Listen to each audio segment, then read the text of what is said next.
Welcome to Rajni खाना खजाना। होली के पहले हमने आपके साथ चना झिंगली का पाउडर बनाने का तरीका शेयर किया था और वादा किया था कि इस पाउडर से बनने वाली स्पेशल दलसग्गा की रेसिपी आपके साथ शेयर करूंगी। कैसे बनाना है, किन मसालों का छोंका लगाना है और कैसे चावल और ये दलसग्गा के लिए परफेक्ट आलू भुजिया बनानी है, ये सब जानेंगे। होली के टाइम में मिलने वाली चना झिंगली से पाउडर बनाना है, साल भर उसे रखना है और गर्मी और बरसात के दिन के खाने की कमाल की थाली जिसको खाकर आपको एक अनोखा स्वाद मिलेगा, साथ में विटामिन डी और फाइबर मिलेगा, उस थाली को बनाना है। और ये आलू भुजिया की रेसिपी जब आप पूरी देखोगे तो हर बार ऐसी ही आलू भुजिया बनाना चाहोगे। बहुत ही यूनिक रेसिपी है। लाइक कीजिए, शेयर कीजिए और अभी के अभी हमारे चैनल को सब्सक्राइब कर लीजिए। व्हाट्सअप गाइज, इट्स मी प्रशांत सिन्हा। आज की रेसिपी को शुरू करें उससे पहले जान लेते हैं इंग्रेडिएंट्स। 1 कप चाहिए अरहर की दाल, चना झिंगली का कमाल का फायदेमंद पाउडर, 1.5 टेबल स्पून नमक, 1.5 टेबल स्पून हल्दी पाउडर, लहसुन की कुछ कलियां, 2 सूखी लाल मिर्च, हींग पाउडर और ये रहा आलू जो हमने इस तरीके से कट किया है जिसकी भुजिया बनेगी। ये रहा उसका फौरन के लिए जीरा और सूखी लाल मिर्च। और चलिए अब चलते हैं दलसग्गा की कमाल की इस रेसिपी को बनाते हैं। इसे बनाने के लिए सबसे पहले 1 कप अरहर की दाल लेंगे। बिल्कुल साफ दाल है, तो चलिए इसे हम वॉश करते हैं। आज की रेसिपी के लिए हम केवल अरहर की दाल ही लेंगे। इसी से ये जो हमारी रेसिपी बनेगी बहुत ही स्वादिष्ट बनेगी, इसलिए हमको इसमें कोई और दाल बिल्कुल भी नहीं मिक्स करना है। इसे 2 बार अच्छी तरह से क्लीन करेंगे और इसे कुक करेंगे। तो कुक करने का एक इसमें परफेक्ट टाइम होता है जिसकी वजह से ये दाल बहुत ही स्वादिष्ट तैयार होती है। तो यहाँ 1 कप दाल है, 3 कप पानी इसमें ऐड करेंगे ताकि ये दाल परफेक्ट बने। कुकर भी गंदा नहीं हो, क्योंकि ज़्यादा पानी ऐड करने से प्रेशर कुकर गंदा भी होता है, तो उसका ध्यान भी रखेंगे। अब ऐड करना है इसमें हल्दी पाउडर और नमक।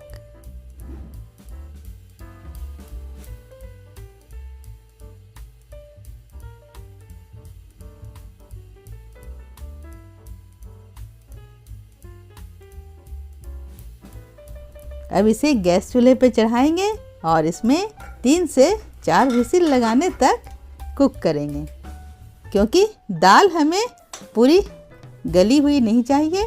ये हमें बिल्कुल इस तरह की चाहिए जैसा अभी आप देख रहे हैं। ये देखिए, इस वक्त ये दाल बिल्कुल फूल के जैसी होती है। लोग इसे कहते भी हैं कि फूल के जैसा तैयार करना तो दाल अच्छी बनेगी। बिल्कुल वही दाल है। तो इसे हल्का सा मिक्स करेंगे और आगे देखिए क्या करने वाले हैं। जी हाँ, ये पाउडर हम दाल में मिक्स करने वाले हैं। तो ये पाउडर किस चीज़ की है और ये पाउडर हमने कैसे तैयार किया है, इसे जानने के लिए आपको हमारी एक वीडियो को देखना पड़ेगा जो आपको हमारे चैनल पर मिल जाएगी।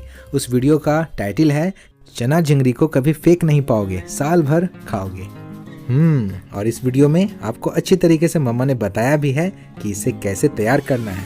आपको चना झिंगली को किस तरीके से इस पाउडर में बदलना है और इस दाल में मिक्स करके कमाल का दाल साग बनाना है, जो कि चावल और आलू के भुजिया के साथ कमाल का लगता है। तो चलिए वापस आते हैं आज के टॉपिक पर, जहां मम्मा इस पाउडर को अच्छी तरीके से दाल में मिक्स करने के लिए रेडी कर रही हैं। तो चलते हैं मम्मा के पास। 1 कप दाल बनाई है मैंने, तो उसमें मुझे ये 3 टेबल स्पून पाउडर मिलाना है। और ये पाउडर इसी तरह से हल्का घोल करके ही हम दाल में डालेंगे। यदि ये पाउडर हम डायरेक्ट दाल में डाल देंगे तो ये लम्स बन जाएंगे और दाल में अच्छी तरह से बिल्कुल भी नहीं मिल पाएंगे। तो ये काम बहुत ही ज़रूरी है करना, तभी इसे दाल में ऐड करेंगे। और जब पाउडर हम बना लेंगे तो उसे एक अच्छे से डब्बे में बंद करके रखेंगे ताकि उसमें हवा बिल्कुल नहीं लगे। और जब चाहें तब हम इस तरह से इस दाल का इस्तेमाल अपनी रोज़ की दाल में कर सकते हैं। जब नॉर्मल दाल खा के मन उब जाए तो इस तरह की दाल बनाइए और साग और दाल दोनों का लुत्फ़ उठाइए। बिल्कुल लुफ्त उठाने वाला ये कमाल का डिश है, क्योंकि जब गर्मी के दिनों में या बरसात के दिनों में दिन के खाने में इस तरह का दाल चावल और आलू के भुजिया के साथ तैयार किया जाता है और जब इसे खाया जाता है तो बहुत ही स्वादिष्ट लगता है। हम लोगों की ये डिश काफ़ी फेवरेट भी है। तो चलिए आगे और क्या क्या है इस वीडियो में उसे देखते हैं। आप तब तक हमारे चैनल को सब्सक्राइब करके इस वीडियो को लाइक कर दीजिए। देखिए लाइक का बटन भी सामने आ गया है। जैसा कि अभी आपने देखा, मैंने इसमें 1 कलछुल पानी ऐड किया है दाल और पाउडर को अच्छी तरह से मिक्स करने के बाद। अब इसे फिर से गैस चूल्हे पे चढ़ाएंगे और 5 से 7 मिनट तक कुक करेंगे, जिससे ये साग वाला पाउडर और दाल दोनों में आपस में अच्छी तरह से मिल सके, दोनों का टेस्ट मर्ज हो सके, तभी तो दाल में साग का टेस्ट आएगा। बिहार में तो हम लोग इसे दलसंगा कहते हैं, तभी इस रेसिपी का मज़ा आता है। तो दाल को हमें इसी तरह से हाई फ्लेम पर ही खौलाना है, अच्छी तरह से पकाना है और पकते पकते ये दाल इस तरह की लुक में आ जाएगी और काफ़ी अच्छा सुगंध भी आएगा इस समय। अरहर की दाल और चना साग का कमाल का सुगंध, जिससे कि भूख लग जाएगी।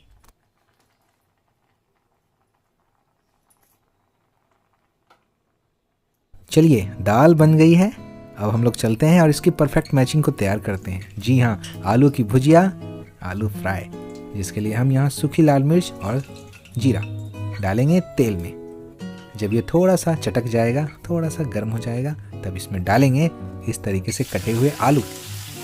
और आज की इस दाल साग की रेसिपी के साथ आपको मिलने वाला है आलू फ्राई करने का भी सबसे आसान और सबसे परफेक्ट तरीका। बिल्कुल सही कहा तुमने। आलू की ये भुजिया आज की दाल के साथ बहुत ही परफेक्ट मैच होती है। तो इसे बनाने के लिए हम आलू को तो पहले धो लेंगे, वॉश कर लेंगे ताकि उसकी धूल मिट्टी निकल जाए। फिर इस तरह के शेप में काटते हैं और फिर एक बार अच्छी तरह से इसको पानी से वॉश करते हैं ताकि ये जो इसमें स्टार्च होता है वो अच्छी तरह से धुल जाए। तभी इसकी भुजिया हम बनाते हैं।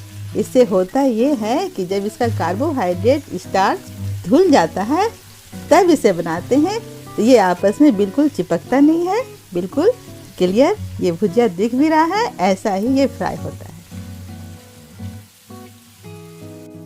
आलू को 2 मिनट तक भुनने के बाद इसमें ऐड करेंगे हल्दी पाउडर और नमक। तो हल्दी पाउडर भी यहाँ हिसाब से ही देना है, ज़्यादा नहीं देंगे। भुजिए में ज़्यादा नमक बिल्कुल भी अच्छा नहीं लगता है, तो उसका हम ध्यान रखेंगे। अब सारी चीज़ें हमने डाल दी है, बस इसे इस तरह से चलाते रहेंगे कि ये कुक भी होता जाए, थोड़ा सा क्रिस्पी भी होता जाए। बीच में ढकने की ज़रूरत होगी तो हम इसे ढकेंगे भी। और अंत में सबसे लास्ट में जब भुजिया होने पर रहेगा तो हींग ऐड करेंगे, जिससे कि भुजिया में इसका टेस्ट गजब का आता है और खुशबू भी गजब की आती है भुजिया से। तो इसे हम बाद में ही ऐड करेंगे और इस तरह से हम रख देंगे ताकि भुजिया से तेल निकल जाए। और अब रेडी करेंगे तड़का, क्यों मम्मा, है ना? तड़का कहो या छोंका, हम तो इसे छोंका कहेंगे क्योंकि बहुत ही कम मसाले इस वक्त लगते हैं। तो यहाँ लहसुन डाला है और थोड़ी सी सूखी लाल मिर्च, लास्ट में हींग डालना है। तो इसे अच्छी तरह से धीमी आंच पर ही पकाएंगे ताकि सारी चीज़ें अच्छी तरह से पकें, खुशबू इसकी तेल में आए और गर्मा गर्म इस तड़के को थोड़ी सी ठंडी हुई दाल में इस तरह से डालेंगे। तो यहाँ ये भी ध्यान देना है कि गर्मा गर्म दाल को हम बिल्कुल नहीं छोंकेंगे, क्योंकि उससे फिर ये जो छोंका है इसका टेस्ट अलग हो जाता है। और जैसा स्टेप बाय स्टेप मैंने इसमें दाल तैयार किया, फिर भुजिया तैयार की, फिर छोंका लगाया, तो उसी तरह से इस रेसिपी को तैयार करना है ताकि इसकी खुशबू, इसका टेक्सचर बिल्कुल इसी तरह से आए जैसा कि अभी आपको दिख रहा है। तो मेरे फूडी दोस्तों, जल्दी से ये पाउडर तैयार कर लीजिए वरना मौका निकल जाएगा। और इस तरीके से चावल, दाल, आलू की भुजिया और नींबू के अचार के साथ इसका मजा लीजिए। हम मिलते हैं अगले एपिसोड में अगली ऐसी ही किसी खास और कमाल की रेसिपी के साथ। Bye bye. पाउडर बनाना जरूर जान लीजिएगा उस वीडियो को देखकर।